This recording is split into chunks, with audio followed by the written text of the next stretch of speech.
موږ تاسو ته بیا غیر معاشي د خیال د دې لپاره دعوت هم درکو او دا نن افکار ډېر شوي دي نو د دې یتیمانو سره د کومک او د مرستې هم د دعوت ورکوم. السلام علیکم ورحمۃ اللہ وبرکاتہ. جی قدمن کو محمد صلی الله علیه وسلم علیکم جی قدمن کو په آغوش سنټر ګل آباد کې ما 15 رمضان دی او دا ورځ چې کوم دا په نړۍ په سطح باندې چې کوم د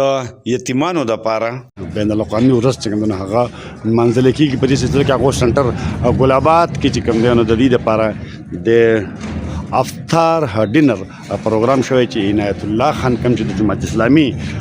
خیبر پختونخوا شمالي امیر دی او ډي پی او کوزدر تیمور خان د دې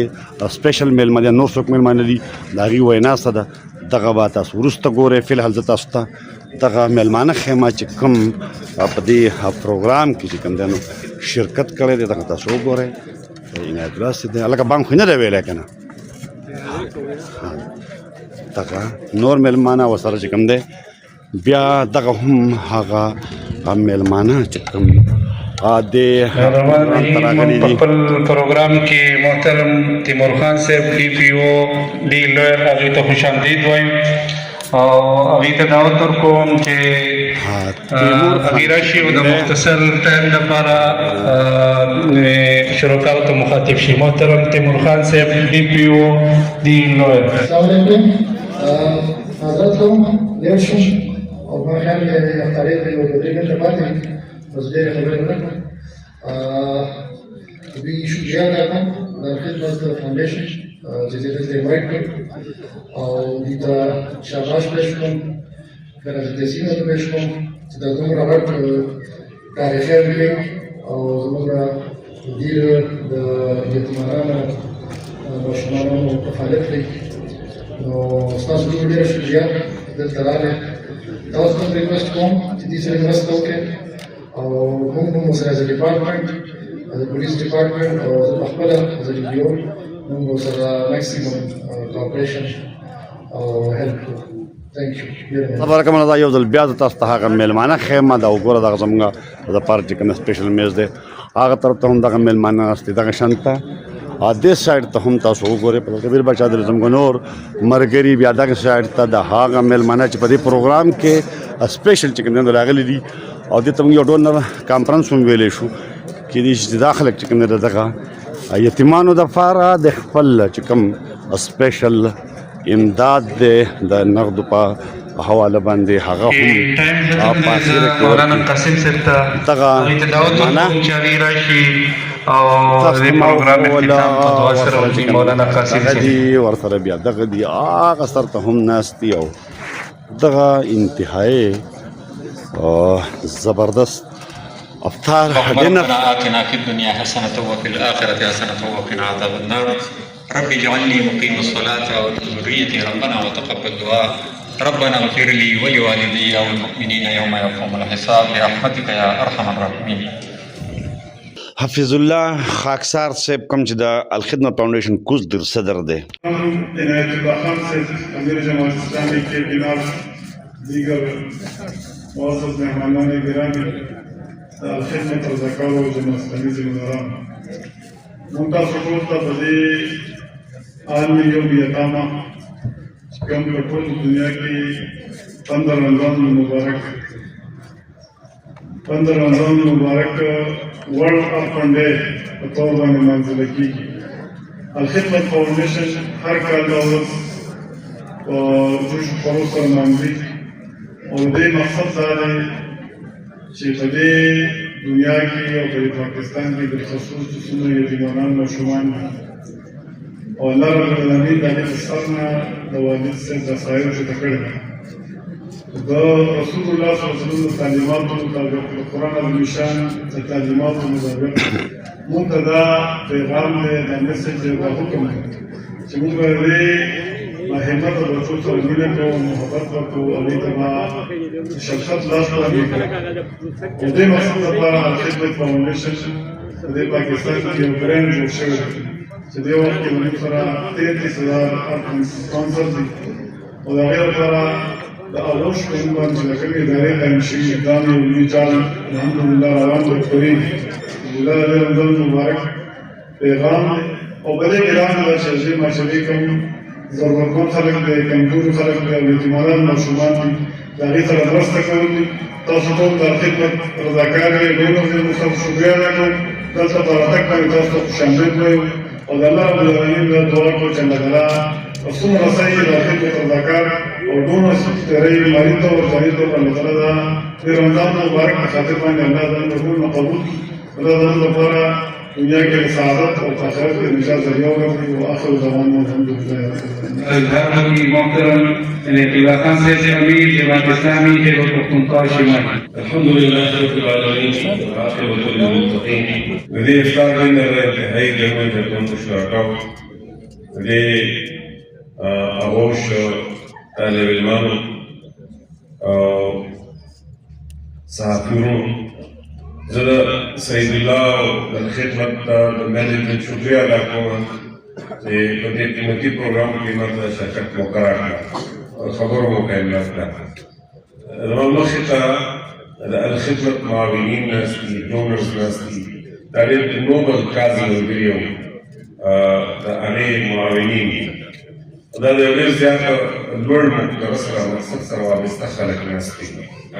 او د الله تعالی نبي چې دی دا حدیث مشهور دی چې دا د الخدمت په خپل لوګو په خپل دغه باندې تاسو مخې ته درکړي چې د یتیم کفالت چې دی نو دا رفاقت رسول هم دی او د جنت رسول هم دی. دې حدیث کې نبي محمد صلی الله علیه وسلم وایي چې زه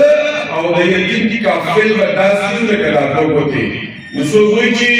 یا یې دا د مسواکۍ کې قیمت سره یو دی که یا یې دا یو دی چې دقسې به د یو بل سره په رفاقت او په ملګرتیا کې وي. نو موږ تاسو نن د یتیمانو په اداره کې ناست دي. الخدمت فاونډیشن د پاکستان هغه تنظیم دی هغه د خیر ښېګڼې تنظیم دی. تنظیم نه دی تحریک دی. الخدمت فاونډیشن موومنټ دی تحریک دی. دا د اسلامي فلاحي ریاست د جوړولو ریاست دی او دا الخدمت فاونډیشن په پاکستان کې څنګه حفیظ الله خاکسار ویل 3,000 یتیمان سپانسر کوي. چاته هوم بیس سپورټ ورکوي چاته کو ارفنیج سپورټ ورکوي او د یتیمانو د کار سره وابسته خلک نور هم زموږ د فکر وابسته خلک دي. دا که هیلپینګ میډ دا که هیلپینګ دا ټول د یو فکر سره دا چینی چې دي دا د یو فکر نه راوتلي چینی دي دا د فکر سره وابسته خلک دي. په دې پاکستان کې د یو اندازې مطابق 4 یا 50 لکه یتیمان دي او دا یتیمان ټول الخدمت فاونډیشن شي سپانسر کولی. د دې لپاره ترغیب ورکول سوسایټۍ کې خلک راپیداول د خلکو کې د دې تبلیغ کول اشاعت کول دا پروګرامونه موږ دې لپاره کوو چې خلک په دې کار باندې راپاڅوي. الخدمت فاونډیشن صرف د یتیمانو کار نه کوي. الخدمت فاونډیشن لکونو خلکو ته د سکلو څخه ورکوي. په دې پاکستان کې د لکونو منصوبې کړي دي چې د هغې بینیفیشریز او فایده اخیستونکي خلک په کروڑونو کې دي. الخدمت فاونډیشن د پاکستان کې د امبولانسو د هسپتالونو یو غټ نیټورک لري. الخدمت فاونډیشن زموږ د استادانو له طرف نه فرض کفایه ادا کوي او په غزه کې او په فلسطین کې دا مظلوم مسلمانانو مرسته حکومت کوي. تقریبا په یو اندازې مطابق 15 اربه روپو پورې سامان هغې الخدمت فاونډیشن تر اوسه پورې ستاسو په مدد سره غزه ته رسولی دی. او د الخدمت فاونډیشن چې کله د خپل پیسو حساب کوي نو دا اکثره وخت دا تاسو غلط کوئ. کوم بین الاقوامي د هغې کوم حساب او اکاونټینګ نظام دی چې په هغې کې د انسانانو د والنټیرز د دې خلکو دا کار هم پکې شاملېږي چې دا ستاسو والنټیر او یا 3,000 والنټیرز وي د دوی دا قیمت او د دوی دا مرسته د دوی دا وخت د دې وخت دا استعمال دا کوم امکان سپورټ چې دی دا چې پکې شامل کړي. د الخدمت فاونډیشن د کار ورکوونکو حجم ډېر زیاتېږي خو دا الخدمت فاونډیشن په تېر شوي سیلابونو کې 30 اربه روپۍ کار په دې پاکستان کې کړی دی.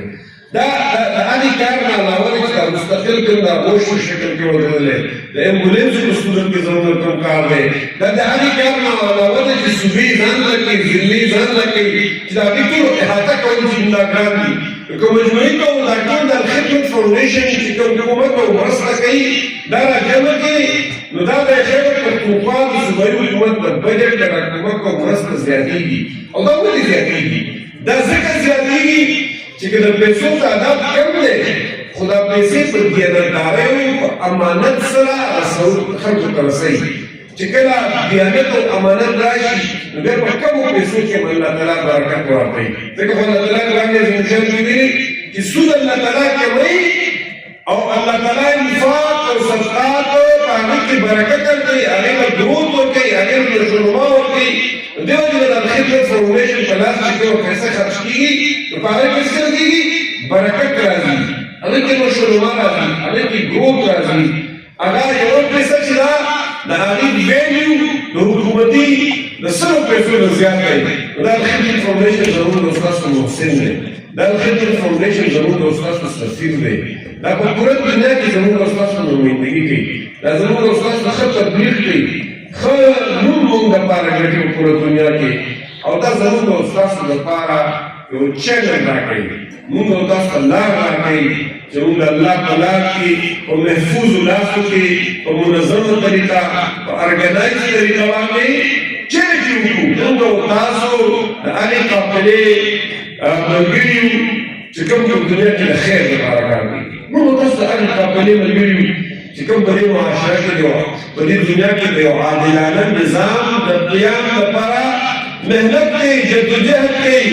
موږ په دې معاشره کې نه صرف د هغې لپاره تبلیغ کوو بلکې د هغې لپاره انفاق هم کوو د هغې لپاره منډه هم کوو او د هغې لپاره که وخت راشي نو خپله مینه هم ترې کوو موږ تاسو ته زه خبره کوم او زه په علی وجه البصیرت کوم د خپلې مطالعې په رڼا کې کوم یو سیاسي کارکون په حیثیت سره کوم چې دې وخت کې دا دنیا د ظلم نه ډکه شوې په بېانصافۍ باندې مبني دنیا ده او دا دنیا یو عادلانه نظام لپاره تږې ناسته ده او دا عادلانه نظام به څوک ورکوي دا به اسلام ورکوي دا سپېڅلی او روښانه نظام به څوک ورکوي دا به اسلام ورکوي مونږ د دې لپاره تاسو درخواست کوو چې تاسو د هغې خلکو مرسته وکړئ د هغې خلکو اعوان او انصار جوړ شي چې کوم په یو عادلانه معاشرې د قیام جدوجهد کوي موږ تاسو ته د دې عادلانه معاشرې د قیام د جدوجهد لپاره دعوت هم درکوو او دا نن افکار ډېر ورک شوی دی نو د دې یتیمانو سره د کومک او د مرستې هم د دعوت ورکوم واقول قولي هذا استغفر الله لي ولكم ولسائر المسلمين